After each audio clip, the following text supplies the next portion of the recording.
Welcome to the very first episode of My Best Fail. I am so happy that you're here.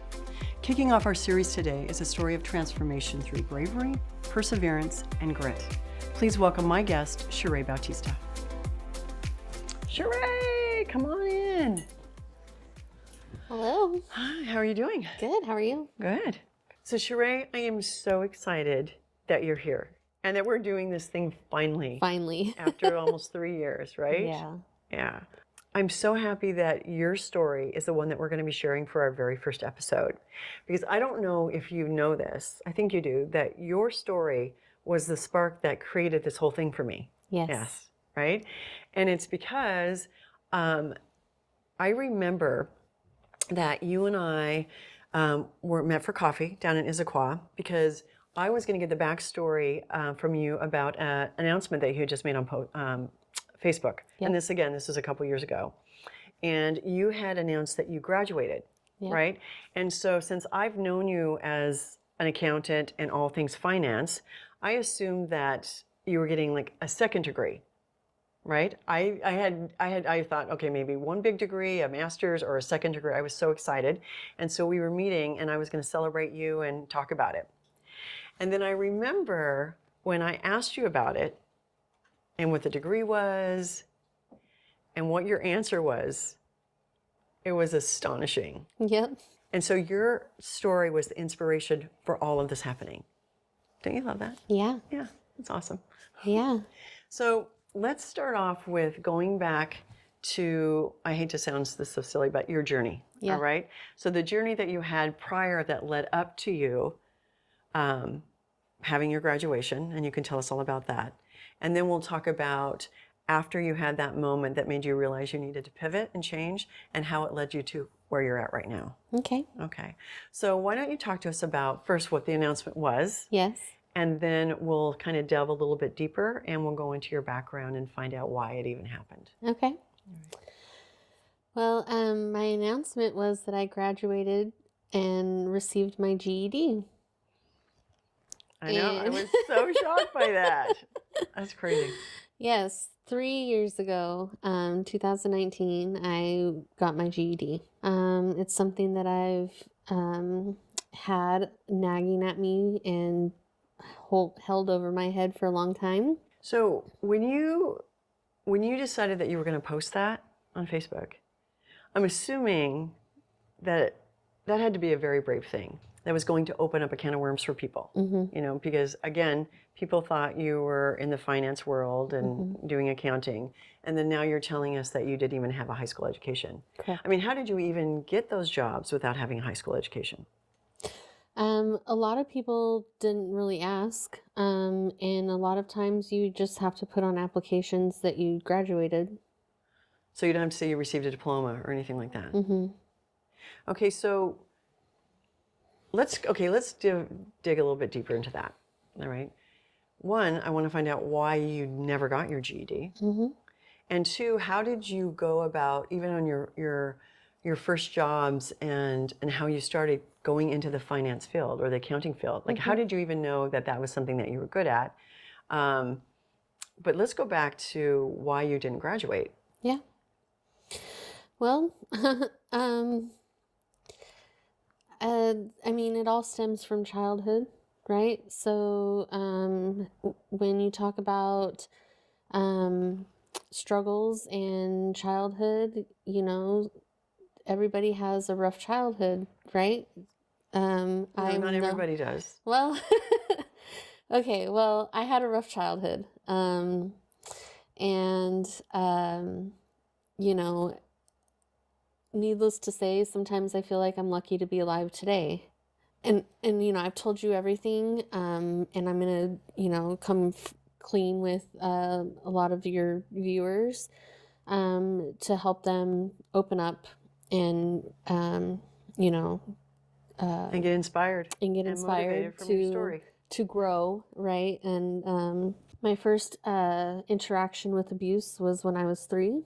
My mother's boyfriend put me in a bathtub of scalding hot water and burnt my feet to the point of, you know, very badly. I was in the hospital and still have scars on my feet, still have hard time getting in hot water and hot tubs. And,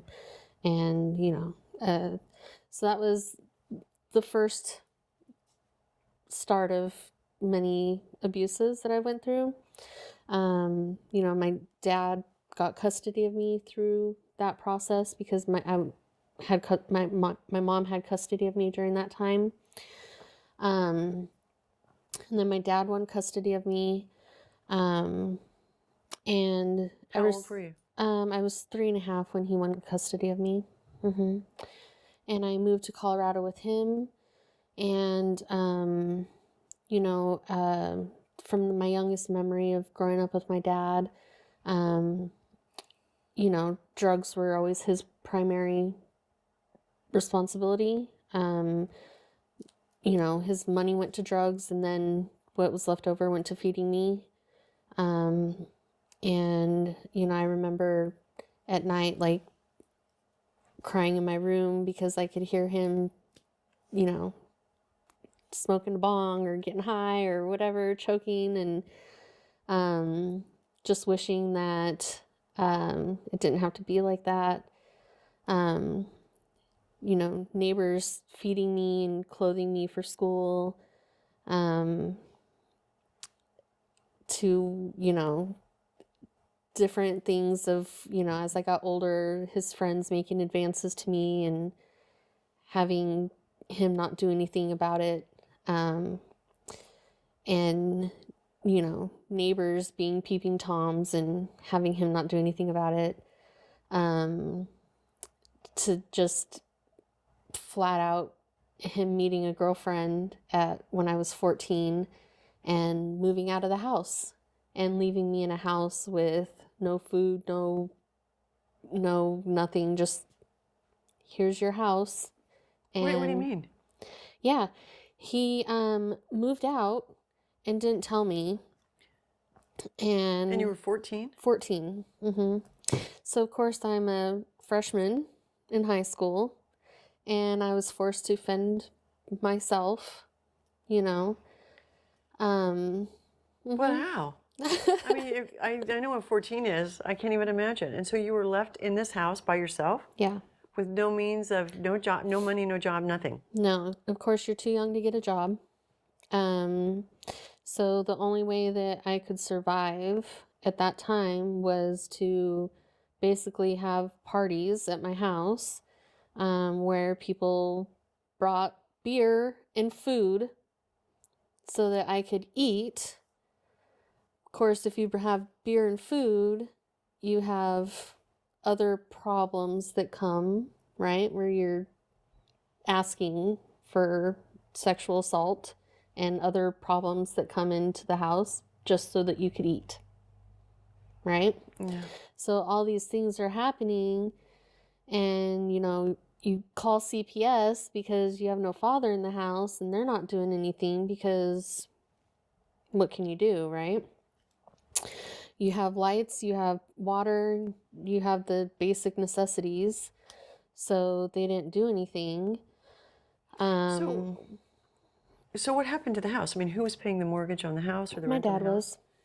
Oh, so he just left you, but he was still paying the mortgage. So he was paying for electric and. He was paying for electric until he stopped paying for electric. And how long was that? It was about 10 months. So you lived for almost a year by yourself and fending by yourself. He probably assumed he was taking care of you because you had a roof over your head. Pretty much. Yeah. And were you going to school? I was at that point. Yeah. Sure. Yeah. That's so sad. Yeah. And then once I turned 15 is when he stopped paying the electric, and I was able to call CPS because he stopped paying the electric, which for CPS's eyes meant that I didn't have the basic necessities. And so, and since I was 15, I was legally allowed to ask to be emancipated. So CPS actually got involved, and they they got involved So much so that they would not emancipate me, but instead they required that him and his new wife, because they had gotten married during that 10 months, and her 4 kids, move into the house. Now I go from nobody in the house to this new family that hates me because I uprooted their whole life to move in with me. And then I got them in trouble because I at risk her kids being taken away from her by calling CPS. Oh my God. And so it was The victim being victimized. it was hell. Yeah. It was hell.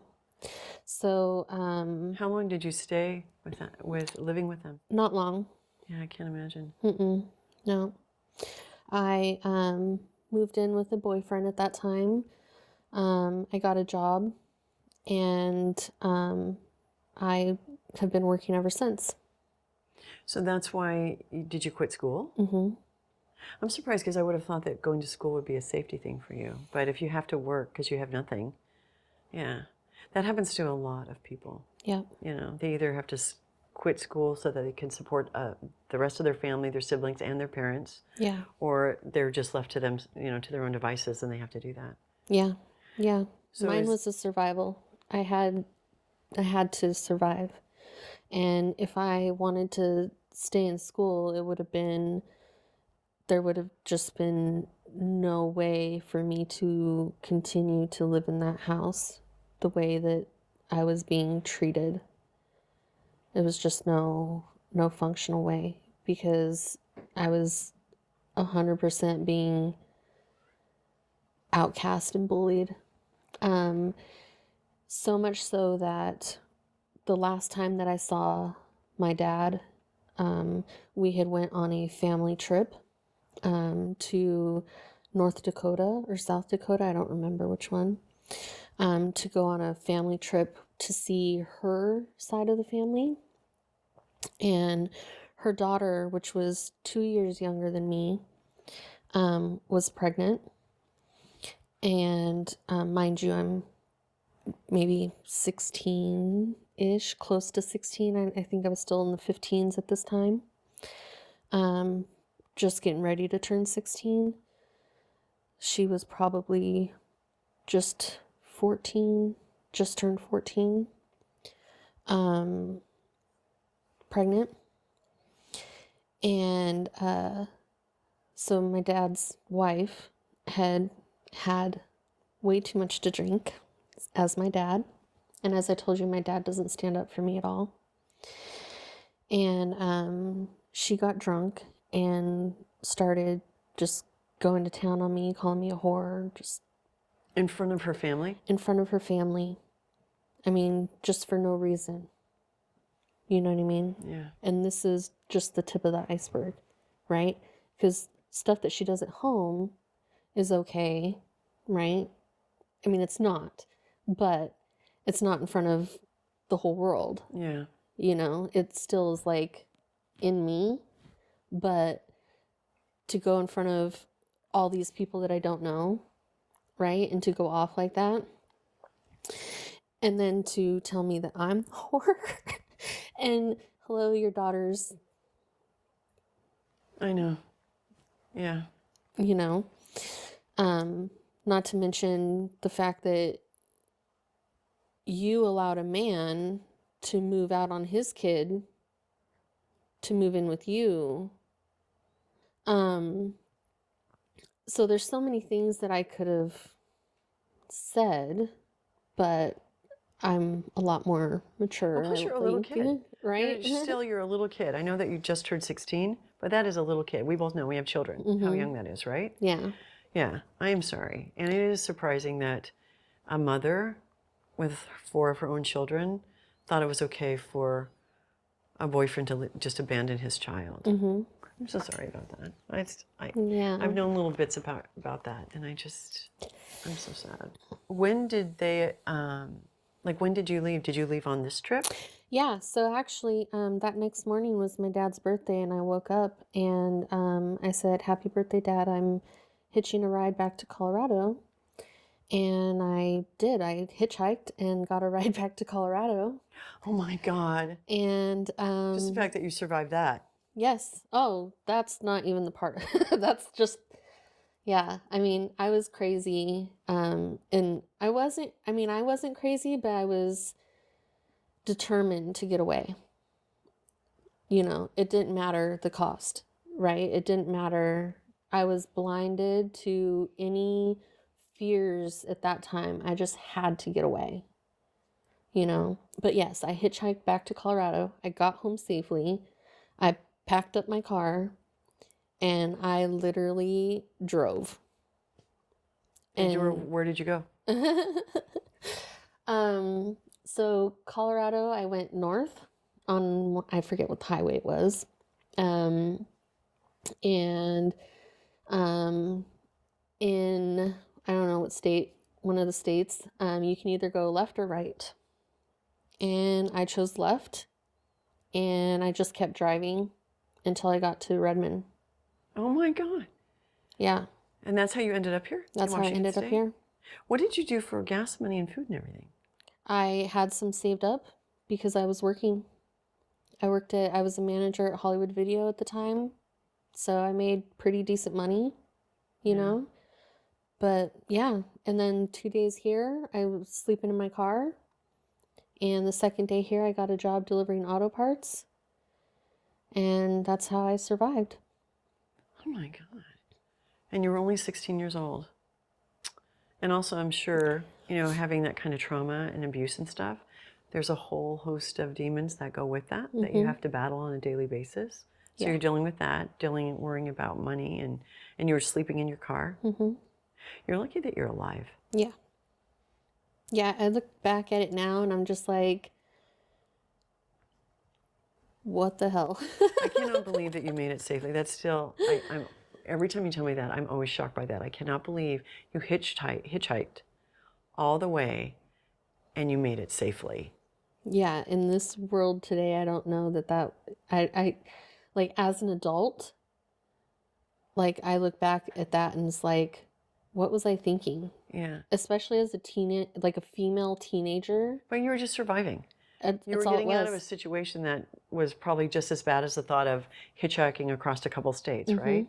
And plus, you're 16, you don't know. Yeah. I mean, as much as I you mean, know, you don't know. I knew, right? I knew the risks because I had already been In bad situations. in bad situations. I had already been through a sexual assault. So I was like, I can stay here or I can go through it again. Right? And I was like, okay, let's go. Oh my God. It's not funny. It makes me so sad. You laugh because it's I either laugh or know. cry, right? It's Yeah. like, yeah. Yeah.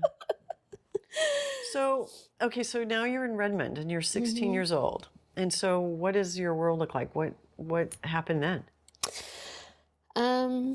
Yeah, I mean, I was just delivering auto parts and I was asking the mechanics if I could, if they had a couch I could sleep on or room I could rent or anything.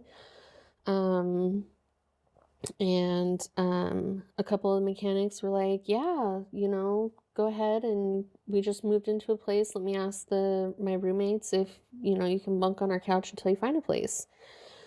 And so they said yes. And so I bunked on their couch and found a place. Again, you're lucky And that didn't go south either. And it did not go south. In fact, I met my husband there. Morrow, yeah. Yeah. Who has literally put my faith back in men and kept me like centered. And we've been married for 20 years now. Wow. And yeah. And you have John, your we son have John. Yeah. My miracle. Yeah. Which is how we met. Yeah. Yeah. You obviously, the universe was looking out for you a little bit. Yeah. It clearly was, right? Yeah. It was definitely setting me up for saying, you've been through this, but I'm going to give you this for making it through. It's like, here's your opportunity Yeah. to keep going. Like, I'm going to give you a reason to live. love that. Mm-hmm. So I'm kind of jumping forward, but because just since the incident, we'll call it the perceived fail, the incident happened. Because when I first talked to you about this, it was about 3 years ago, and it had just happened, right? Mm-hmm. And it was so fresh and raw. I remember that. And then to think about how that situation made you pivot into what you're doing now, it's so amazing. So let's go back to that point, all right? So you had started getting jobs. You were good at it. You were good at doing bookkeeping and accounting. And I know because we had talked about this, the issue or the detail of you not having your GED didn't really come up at first because you were getting promoted, right? Mm-hmm. You were good at what you were doing, so they just kept promoting you, so you didn't have to provide that information, Yeah. right? And then again, like you said, they said, well, did you graduate? And you just marked yes, and Mm-hmm. you didn't say you had a diploma Mm-hmm. and that. But I remember you telling me that little thing always was sitting on your shoulder, and you kept looking over your shoulder, like every time you filled out an application, or every time you got promoted, or every time you met somebody about a job, it was always the dreaded thing: are they going to ask me if I have my GED or my diploma, right? Well, even my husband knew, right? And all the time he was like, just go get it. Just go get your GED. I got mine in English and Spanish. Just go get it. Just go get it. You know, like that's always my excuse. Like, you're just way smarter than me. Which is ridiculous. I'm going to stop you because you're so brilliant, and you know that. I know, but I was so I know. scared. I was so know. scared. And what were you afraid of? I don't know. Well, you know what? Actually, it is very hard. Thinking about helping your kids with their schoolwork. I feel like if I had to get tested to get my GED, I feel like I'm a pretty smart cookie. I don't think I would pass it. I don't know. I just have that fear, right? Yeah. And I have that fear when I go to the DMV and I have to take my test because I can't drive. I do drive, but I shouldn't be driving. So let's talk about the moment where it all switched, it turned for you, where you had to pivot. Okay. And so I remember you had talked to me about you had just got a job, that you were really interested in working for the company. Yeah. Right. So let's talk about that. I had very high profile jobs in banking. I had managed several different banks, not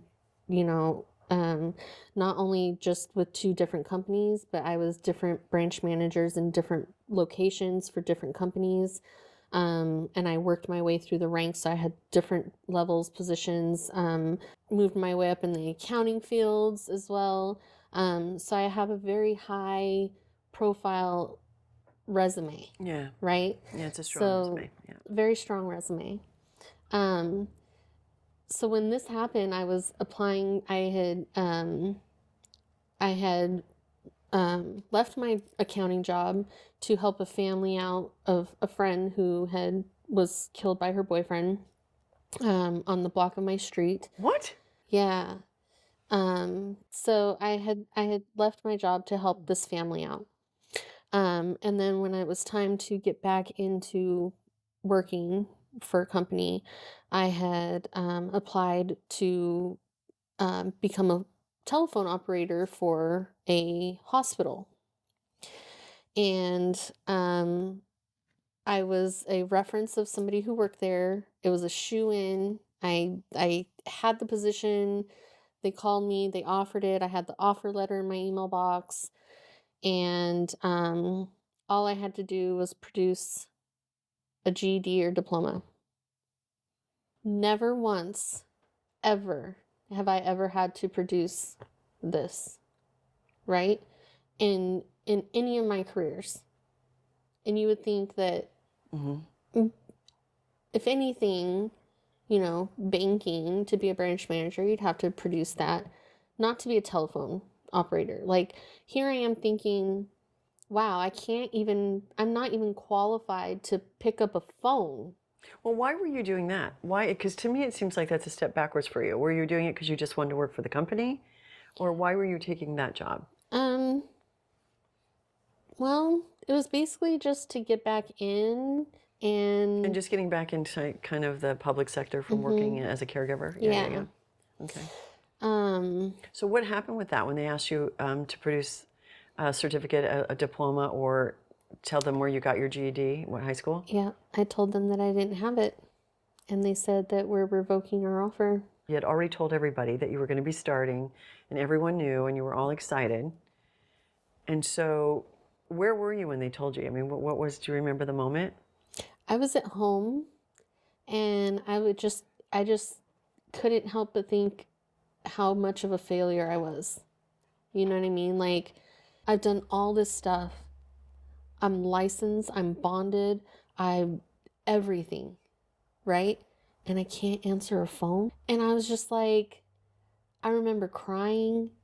Like, I was going through all the emotions. And I was just like, I cannot believe that this piece of paper is holding me back from answering a phone. I got on the horn. I was like, how do I get my GED today? You know? And I remember just going through everything and just like sitting there all day long, just looking at how to get my GED, how to get my GED. And I mean, hours looking online, how to get my GED. Like, I don't even want to put in an application anywhere. So it's time to get your GED. Yeah, it was like, now I have to, because this has been haunting me for so long that I don't have it, right? It's been literally eating away at me for so long, you know? And like, I always told my son, like, don't be like me. You have to graduate. You have to get your GED. You have to do one or the other. Don't be like me, you know? And I just didn't want him to follow the same path. Either way, like, he never had any of the issues that I had, you know? I never made sure he had any of the problems that I had. He had food, he had clothes, everything, right? Don't You're a fall great in mom. don't Everyone fall who in the knows same you path. knows that you are a fantastic mom to Well, your son. I had to Yeah. make sure of it. And I Sometimes you're a had helicopter to parent, just gotta say. But no, your son is very well taken care of, and you make sure that he's safe, and he's a very good kid. Yeah. Yeah. Well, I didn't have like an option. I had to go by the seat of my pants, you know. I didn't have like a role model or anything. It was just like, this was done, I had to do the complete opposite. You know what I mean? It was like, that's how I parented. But anyway, so So let's go back to that phone call when they called you and they said, we're revoking our job offer and you can't work here. And you went through that where you were looking, online and trying to find a place to go. What became the final solution for you? yeah, so 7:30 at night, it was 7:15. I remember the time. 7:15 at night, I found a website for HopeLink, that HopeLink provides GED offerings. And so I clicked on it. I filled out an online form. I called and I've said, look, I need my GED. Here's what's happening. I have no other options. I need it. I am struggling.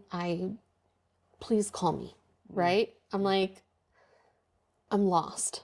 I have no options.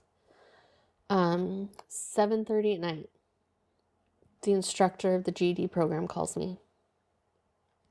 And she says, come and see me next Tuesday. I said, really? She said, yeah, come see me next Tuesday. So I went and saw her next Tuesday. I filled out a pre-test to see where I'm at. And she got me into classes right away. Did she say, oh my God, you're incredibly smart? Not at first. Not at first. Yeah, why is this a problem for you? Yeah.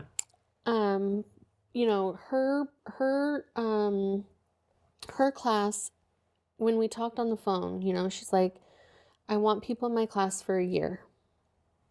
And I said, I'm going to be flat out honest with you. I don't want to take a year. I want to get in and out as soon as possible.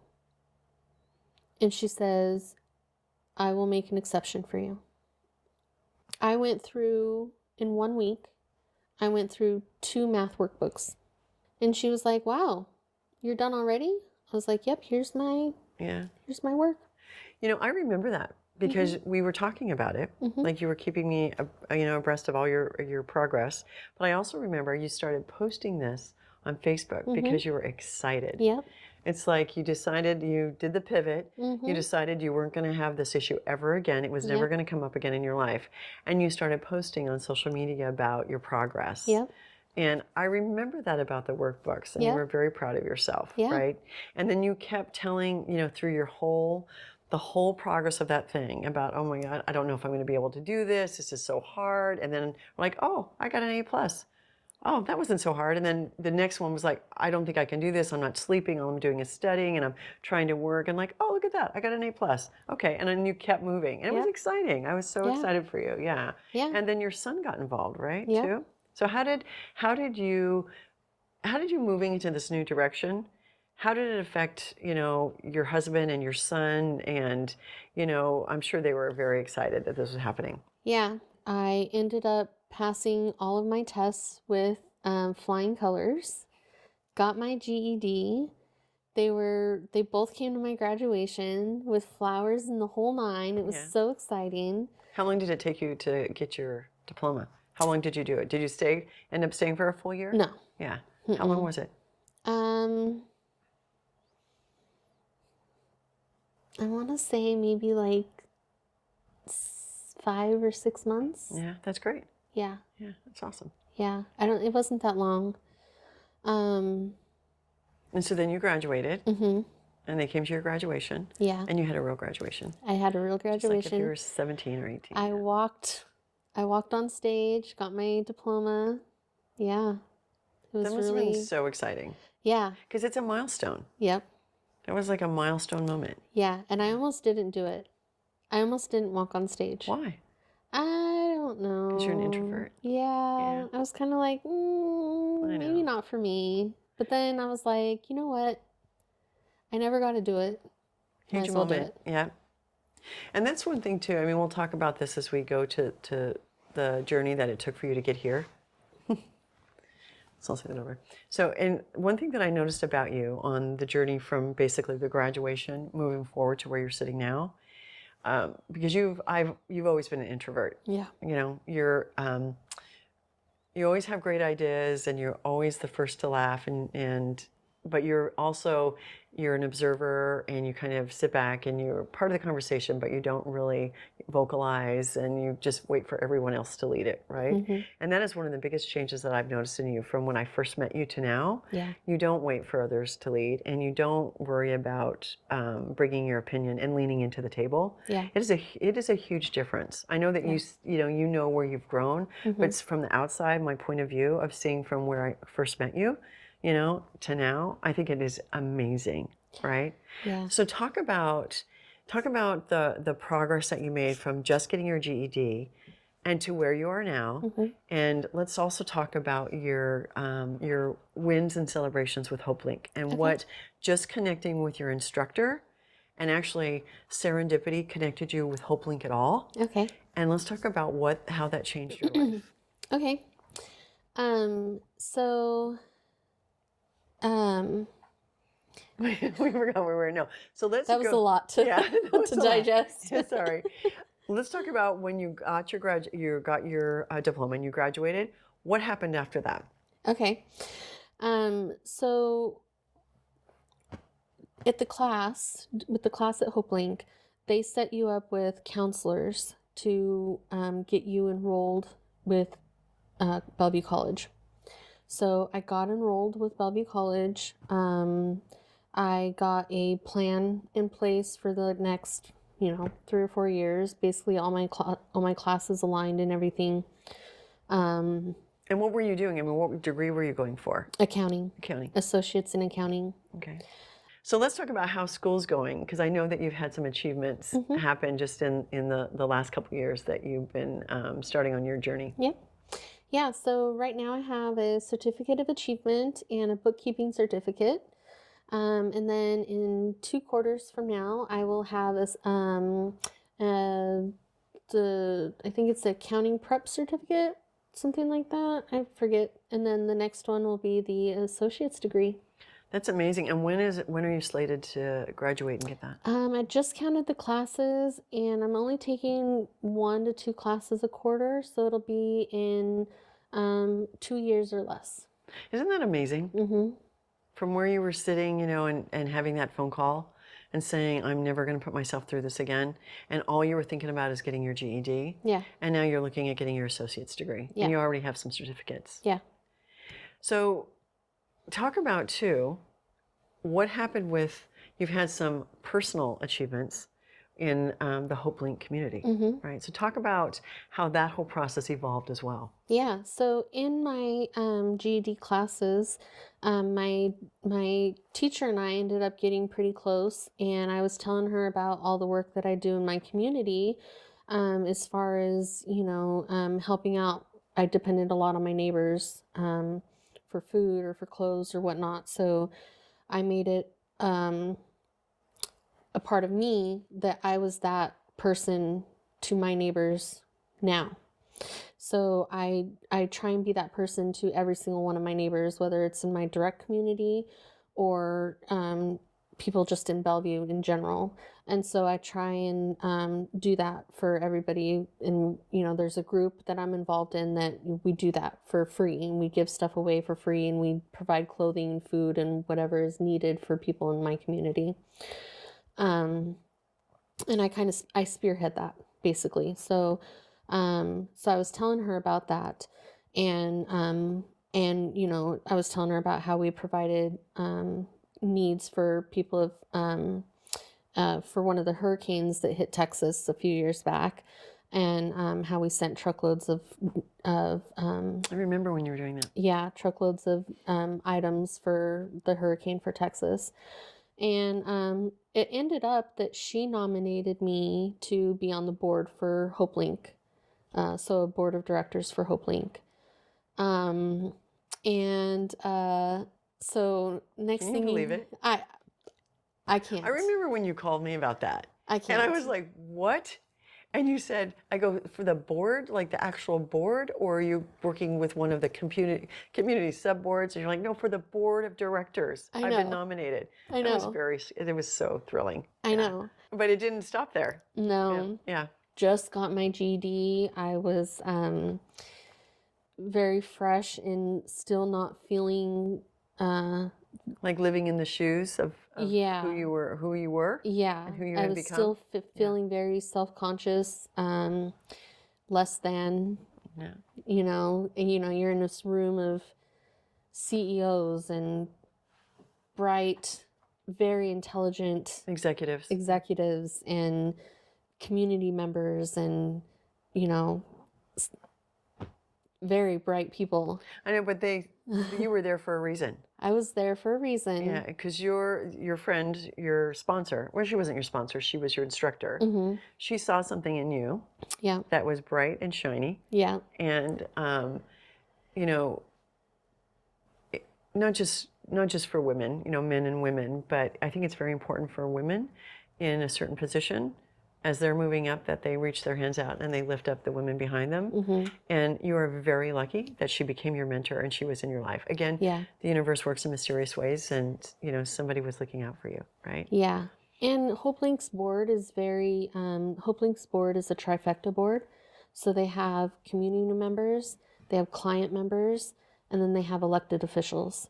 So I'm the client member, right? So I bring that perspective of a client, which they need. Yeah. They need that client perspective. But client services, as in you're using their services, right? You're going through their programs, and so you have that point of view Yeah. to lend. Yeah. Yeah. That's very smart. Yeah.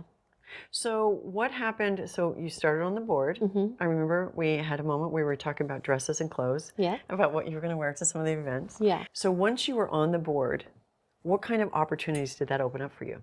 Yes, so recently we had a welcome home luncheon. That was our first since in 3 years that we were able to do in person.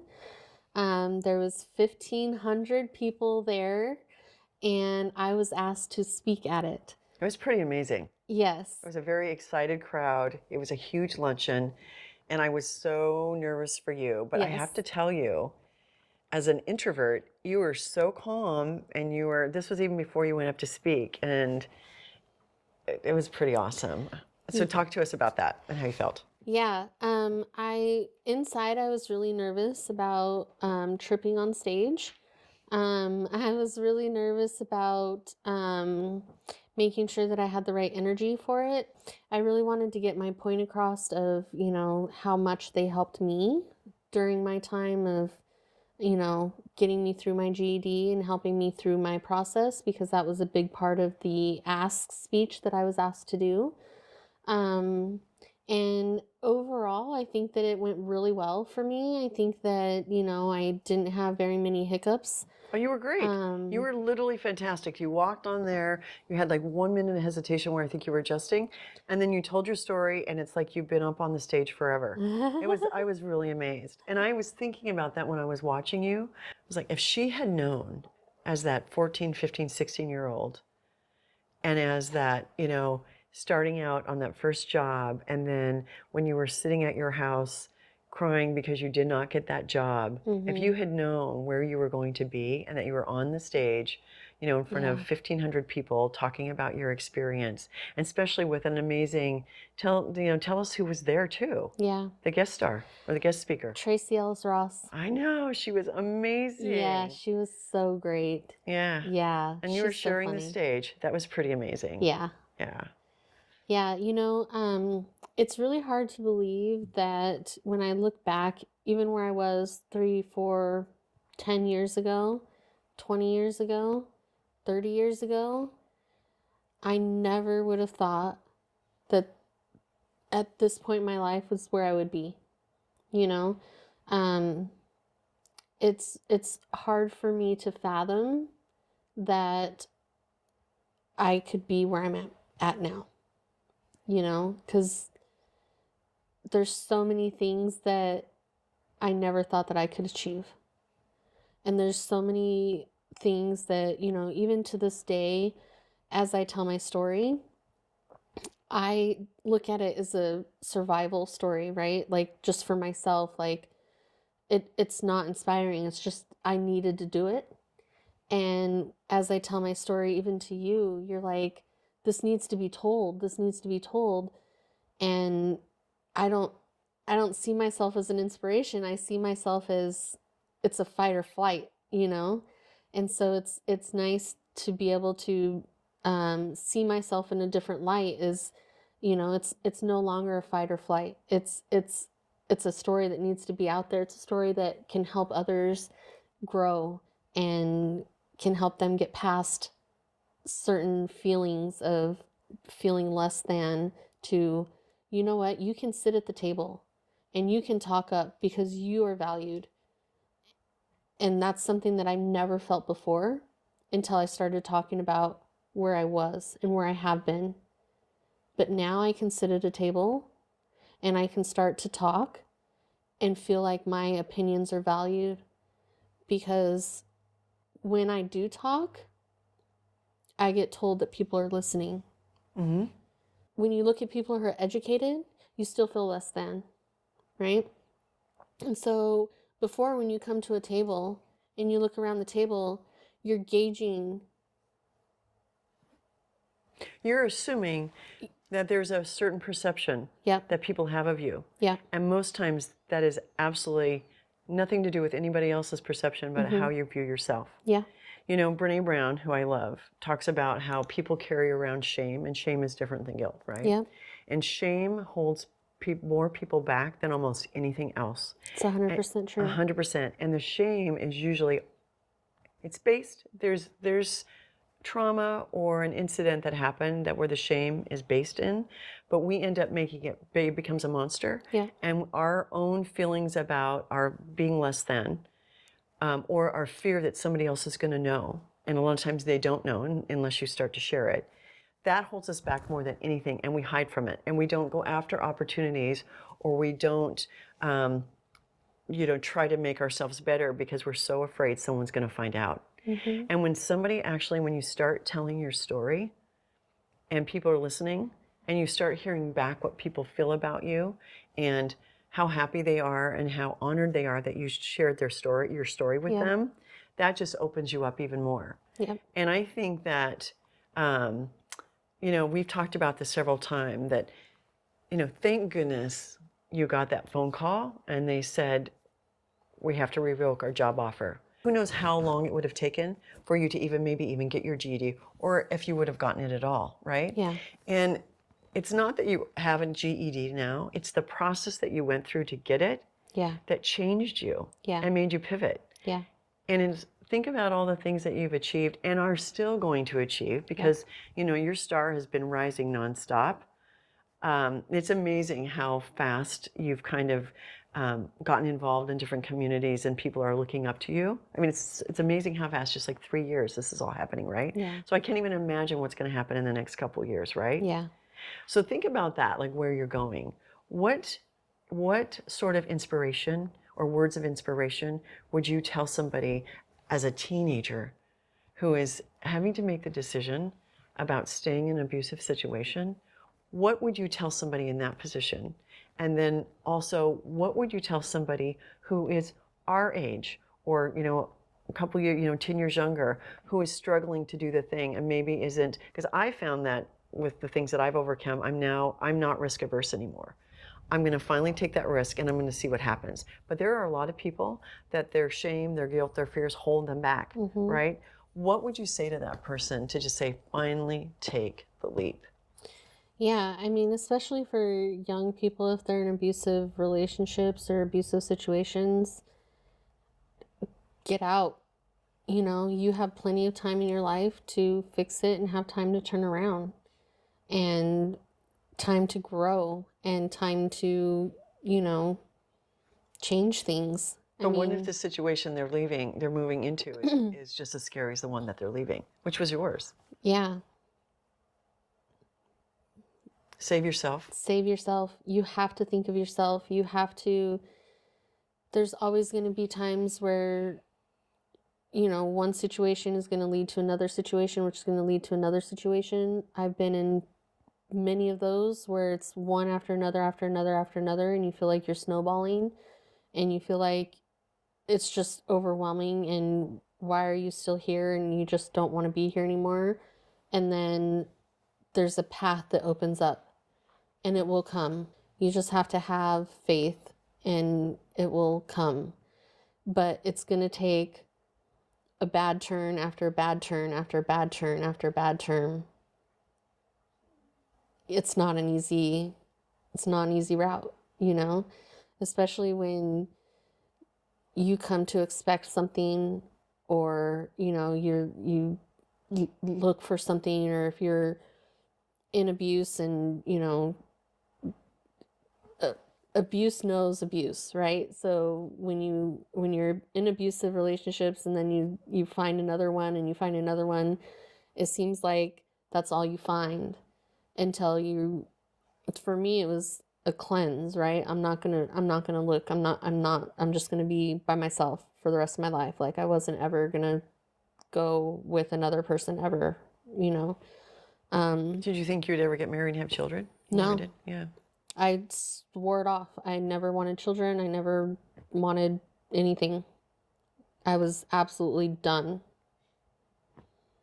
Wow. And look where you are now. Mm-hmm. So what would you say to the person who was in your position and they're they know they need to move forward and they can't, or they're afraid? Like what words of inspiration would you give that person? I would say find a good support system,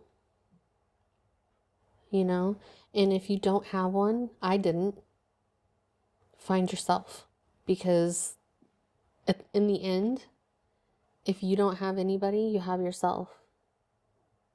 And sometimes that's all you need. Because when you're in a bad situation, for me it was my ex-boyfriend, right? He was very much controlling. I didn't have any friends, I didn't have anybody because he didn't let me, right? So sometimes all you have is yourself. All you have to pick up is yourself. And so you have to find that deep down. When my step family and all them, all they did was belittle me. Right? You have to learn to turn that off and be like, they're not happy with themselves. Doesn't mean that I have to take it. You have to bring yourself up. You know, I've found in all the stories that women in your position have told me, the change happens for them when they finally decide, and it's very hard when you have children. Mm-hmm. They realize that unless they save themselves and put themselves first and get themselves out of the situation, they can't save their children either. Yeah. It is so hard to come to that. And what I found from the stories that people have told me, that it's almost like you have that, you know, as Oprah says, you have that aha moment where for some reason this moment is different than anything, and you realize, okay, this is it. Yeah. I've had enough. And it sounds like you were in that position. Yeah. Yeah. Chere, thank you so much for coming here today and telling us your story. I know it was a big deal. I think that you were incredibly brave to put it out there, because now everyone's going to know it. Yeah. Right? And I just wanted to let you know, I know you don't think that you're very inspiring. You said that a couple times, but I think you're amazingly inspiring. And I know that there are going to be people out there who need some motivation. Yeah. They need to get unstuck. And I'm hoping that when they hear your story, something about it clicks with them and they're ready to kind of take that risk and start their own journey. So that is my hope with your story. Yeah, I hope so too. Awesome. Thank you. Thank you. Thank you for putting it out there. You're welcome. If you have a story that needs to be told, send us an email at contact@mybestfell.tv. If we think it's a good fit, we'll reach out. I want to say a special thank you to my crew today: James Winters, Director of Photography; Billy Miller, Gaffer; Brian Bidding on sound; editor, Aaron Carlson; technical producer, Jessica Milanes; makeup artist, Marissa Loya; and our wonderful catering provided by Sarah Bailey.